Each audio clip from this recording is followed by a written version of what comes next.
I'm working in Austin, Texas, at a shelter for Central American refugees and other. I'm at the Eco Justice Project in Ithaca, New York. I'm in Aurora, Illinois, working at a rescue mission with homeless people. Working at the Washington office on Haiti. The Queen Louise Home for Children in Fredericksburg, St. Croix. It's the Church of the Brethren Soup Kitchen in Washington, D.C. I work at Gold Farm. It's a rehabilitation center for the mentally ill located in Massachusetts. Working with Alzheimer's people in a daycare center in Fresno, California. I work at the Religious Coalition for Emergency Human Needs in Frederick, Maryland. I work in a homeless shelter in Manassas, Virginia. Brethren volunteer service workers are carrying on a tradition that began in the 1940s when the Church of the Brethren formally organized a program to challenge persons to give a year or two of voluntary service in projects all over the world. Often BVSers are asked what it's like to be a volunteer instead of working in what's often called the real world. Well, BVSers will tell you there is nothing more real than the places they find themselves. For Bob Etzweiler, the real world is a Baltimore homeless shelter. Probably half the people that stay here are HIV positive. I was talking to a gentleman that the only reason he was homeless is because he had AIDS. His parents wouldn't let him stay with him anymore once they found out that he was HIV positive, and that's the only reason for him being homeless. For Emily Zielinski, the real world is a hospice in Texas for the terminally ill, holding the hand of a dying woman.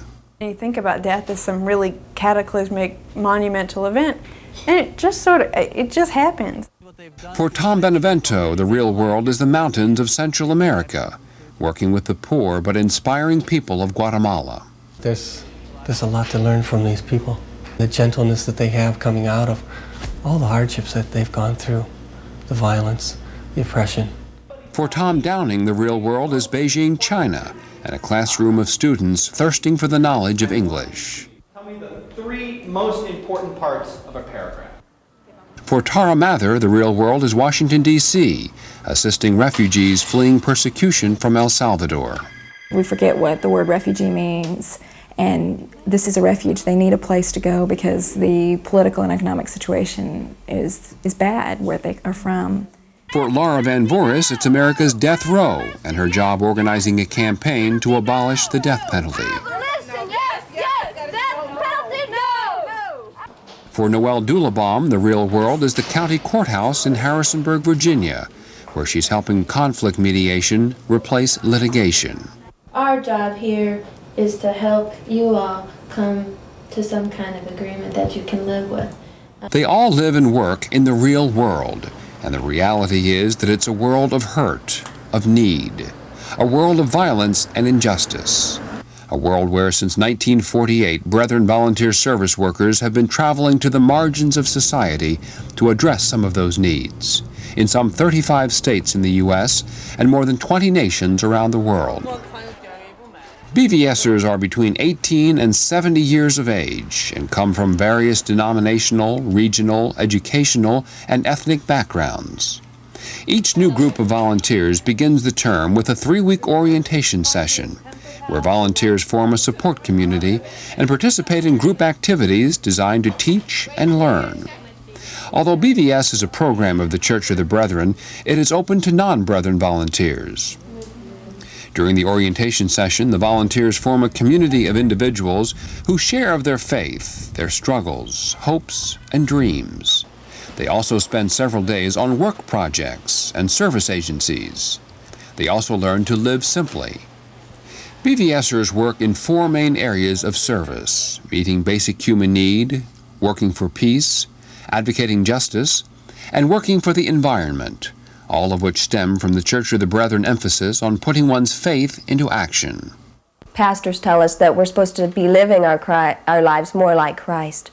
And I feel like Christ lived his life as a social activist and as an ally to those who are in need, those who are hungry, those who are in prison, those who are in need spiritually and any other way. And so I feel like I should be also living my life as Christ did. Laura Van Voris helped organize the Journey of Hope, a 4-state 2-week public awareness campaign for a group of murder victims' families who are opposed to the death penalty.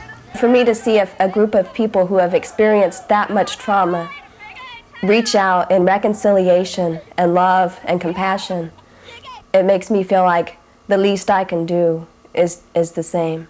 Laura had been working as an accountant in Indianapolis and was called to the ministry by her church. And I thought that BVS would be a nice transition between the time I spent working out after college before I went to seminary. Often BVSers do tasks that their sponsoring agencies could not afford to hire someone else to do. We're working toward one event, and there just isn't funding for full staff for this particular event, but it needs to happen, and with BVSers it can happen. The impact BVSers make is critical to many of the programs where they volunteer, among them the Washington office of the Church of the Brethren. There are a lot of different issues and problems facing our nation and facing the people. 2 full-time BVSers that we have in the office carry a huge percentage of the work that the office conducts on behalf of the church. And just basic tax incentives for businesses, or does it incorporate anything to provide for the poor? We as a religious community we have a moral obligation to have a voice for the poor and for the homeless and for those that are hungry. Congress is more receptive to people that come with not their own agenda, but an agenda for those that are poor. We have nothing to gain by coming to Capitol Hill with our questions, but everything to gain for the poor. So we're speaking for the unspoken. Jeff and BVSer Todd Wenger each become versed in a certain area of pending legislation and help keep the church's viewpoint into the legislative process. They also keep church members informed. The impact that Tom Downing and Tim Bach are making can be measured by the comments of their students. Both teach English at an agricultural academy in Nanjing, China. I couldn't speak any English before I come to here, and I just can know some English words when I see it, but when I hear it, I couldn't understand anything. We spend a lot of time with the students, whether it's playing ping pong, which I enjoy doing a lot, or taking walks with students. We have a lot of interaction with them. In addition to teaching English, Tom and Tim are also bridging 2 different cultures. They just pump me for information all the time about what's America like. So I've turned into sort of a walking reference guide for the United States. But I'm showing these students that America is not the stereotype. It's not what they've read in the magazines or seen on, especially seen on television. That there are Americans who are concerned about the rest of the world, some sort of global concern.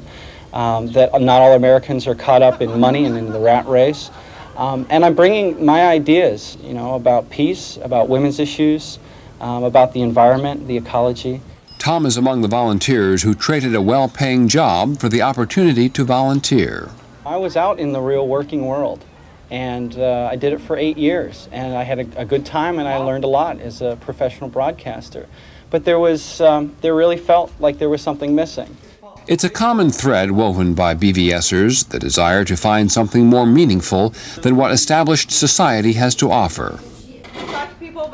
Emily Zielinski left an ad agency position in Chicago for a project near McAllen, Texas, not far from the Mexico border, working at a hospice and doing public education about AIDS. We're talking about it because it's really serious. Much of her work takes place in the small subdivisions of the Rio Grande Valley. Her work at the Comfort House Hospice involves taking care of people who are terminally ill, sometimes from AIDS, often, like this woman, from cancer. Something that they've taught me is that while you have life to take each day and to accept it for what it is and really to make the most of my life and really just having an appreciation for every day. I mean, I see these people who are dealing with so much that that it's really impressive that they're able to deal with that way, and it really is an inspiration to me more than anything. Often the contributions that BVSers make to a project or to the world are difficult to measure. In Tara Mather's case, it can be counted 1 person at a time. She helps with a cooperative for Latin American refugees in Washington, D.C. Calls come in for jobs, and then we fill those jobs with the members of the cooperative. So I take the calls for the jobs that come in, and then I find someone to fill the jobs. She also teaches English and occasionally gives driving lessons. Driving lessons is an adventure. So there's a lot of words that I'm learning, driving words, that that are sometimes make it scary to be trying to shout out a direction and not knowing the Spanish word for it, and the other person not knowing what I'm saying if I say it in English. During the course of her project, she's changed her view of what it means to be a refugee. I thought that a lot of people were refugees because they just wanted to come to the United States. But now I've really learned that that's not the case. People are here because they have to be here because the situation in their own country is so bad. I mean, I would say the majority of the people I work with would rather be in their own country. They're hoping to return as soon as the situation is relieved a little bit. Part of the BVS philosophy is to accompany people rather than doing tasks for them. And that was something that attracted Tom Benevento to Brethren Volunteer Service and a project in Guatemala.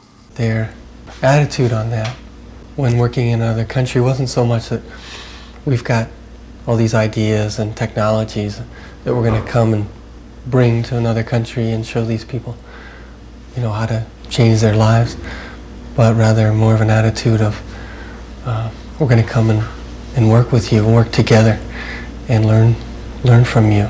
The project involves working with Trees for Life, planting fruit trees in the mountain villages of Guatemala in areas of severe deforestation, which endanger the rainforest.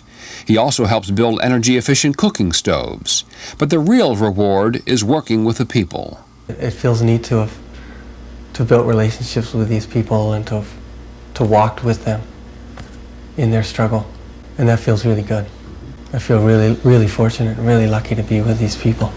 BVSers come to their projects from many different stages in life. Pat and Lucy Bossler are making it a second career.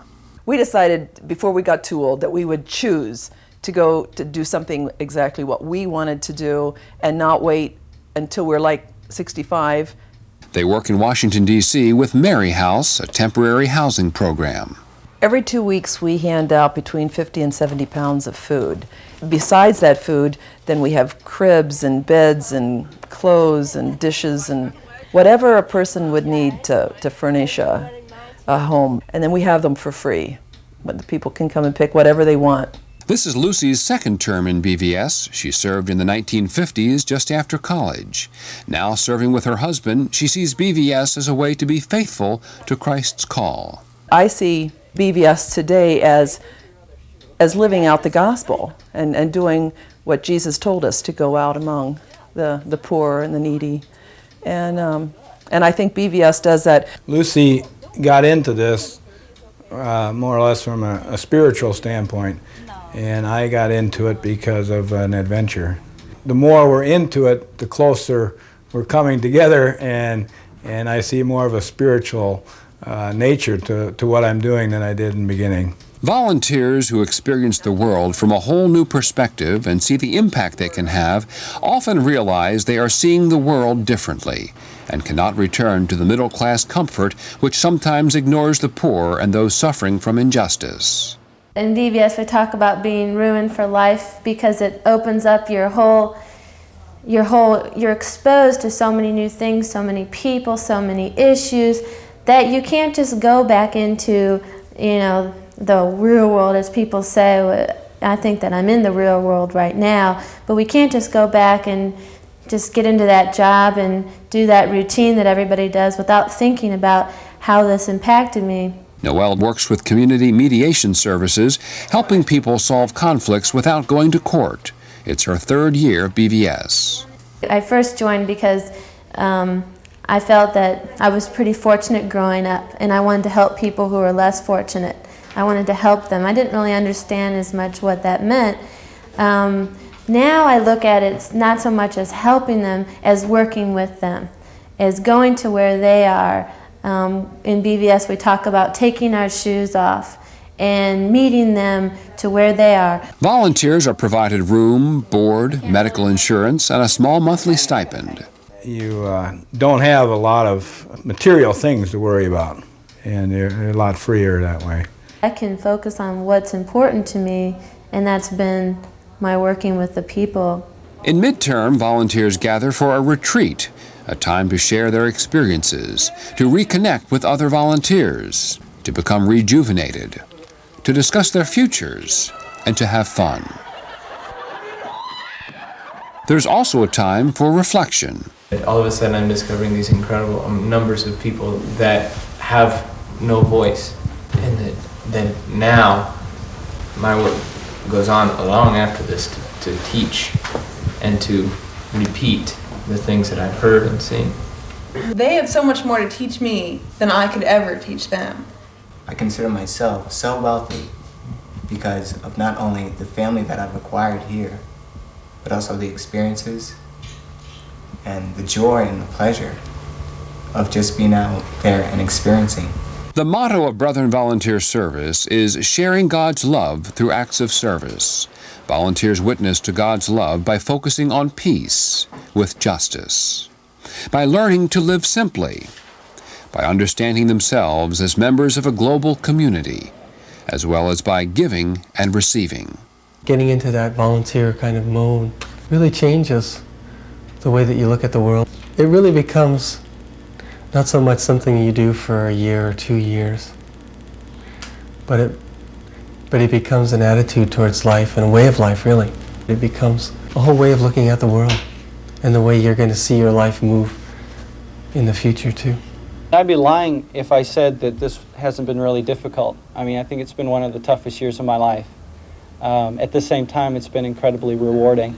BVS is just an empowering experience because you learn about people and you learn about yourself. Brethren Volunteer Service operates on the belief that the kingdom of God is found among all people, those in the villages in China, on the streets of Harrisonburg, on America's death row, in homeless shelters, in the halls of Congress, in the mountains of Guatemala, and on the streets of Washington, D.C. Wherever there are people who are in need, that's where Brethren Volunteer Service workers will be. And another name for that place is the real world. One moment can change a lifetime. One life can change eternity. One stranger befriended, one broken heart mended, one child loved, one captive set free. One child loved, one captive set free. I've learned that, it's just important to be there to listen to the people. I've learned that poverty can happen to anybody. Working with the homeless people is breaking the barriers and erasing this stereotypes. Service is opening my heart and sharing, not only acting from love, but sharing love. When you think about how much the Haitians have, you realize what it's really like to be voiceless. I think that BVS has truly been the beginning of my education. One world in which we live together. One sun shining on you and me. One ocean flows into another. One day we all will be free. One day we all will be free.